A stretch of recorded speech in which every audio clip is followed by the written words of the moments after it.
Halo semuanya, welcome back to my channel.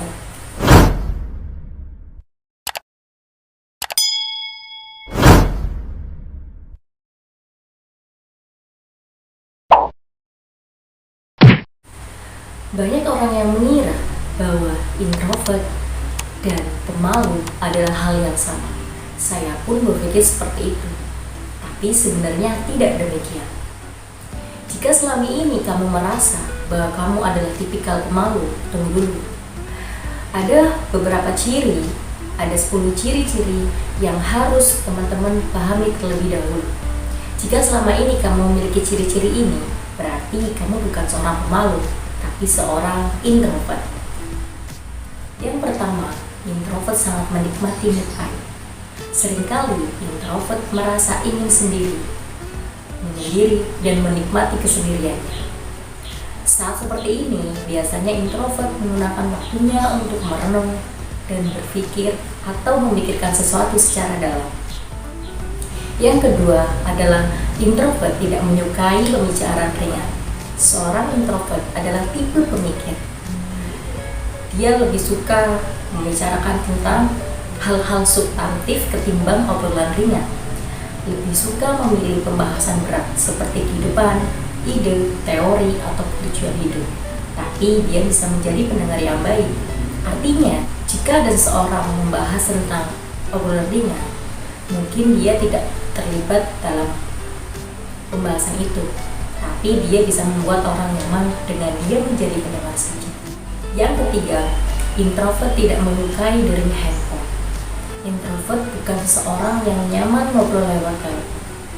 Dan introvert tidak mudah menerima telepon dari seorang, dari sahabat, bahkan keluarganya. Dia sering merasa bahwa dering handphone mengganggu konsentrasinya, yang mungkin saat itu dia sedang fokus terhadap sesuatu. Yang keempat, introvert merasa keramaian membuatnya gerah. Kamu lebih suka berkomunikasi dengan personal, bukan karena kamu takut dengan kerumunan orang. Kamu hanya merasa bahwa komunikasi secara personal akan membuatnya obrolan itu membahas lebih dalam. Dan kamu merasa tidak sabar untuk pulang saja jika kamu terjebak dalam kerumunan orang-orang yang membicarakan hal yang tidak penting. Yang kelima, introvert bukan orang yang antisosial, tapi introvert adalah orang yang selektif. Introvert bukan orang yang susah bersosial dengan orang lain. Hanya saja introvert adalah lebih suka menjalani pertemanan dengan ritme yang pelan. Introvert tidak ingin berhubungan dengan teman sebelum dia tahu betul tentang karakternya. Dia menjalani pertemanan dengan lebih hati-hati. Dan seorang introvert membuka dirinya hanya untuk orang-orang yang tertentu saja. Yang keenam adalah seorang introvert lebih suka hangout dengan sedikit orang. Kamu jarang sekali datang ke acara yang mendatangkan banyak orang. Sesekali mungkin akan datang, tapi itu sangat jarang sekali. Kamu lebih suka pergi dengan sedikit orang saja, karena dengan begitu kamu merasa dengan kamu pergi dengan sedikit orang saja itu akan mendapatkan intimasi atau sesuatu sendiri. Yang ketujuh adalah introvert suka mengamati keadaan dengan cermat. Kamu suka sekali mengamati keadaan sekitar dengan dekat.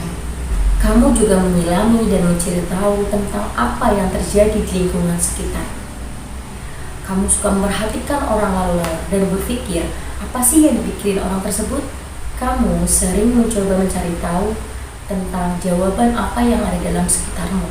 Dan orang yang bukan introvert biasanya tidak memikirkan hal tersebut. Yang ke-8 adalah introvert adalah pendengar yang baik. Dia adalah pendengar yang hebat.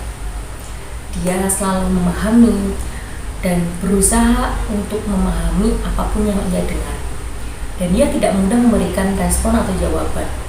Dia akan memberikan respon tersebut jika lawan bicaranya meminta. Yang ke-9 adalah introvert akan banyak berpikir sebelum berbicara. Dia adalah tipikal orang yang membicarakan dengan penuh hati-hati. Dia akan menghindari pembicaraan yang ujung-ujungnya akan sia-sia. Dia akan buat argumen yang berbobot dan bermutu.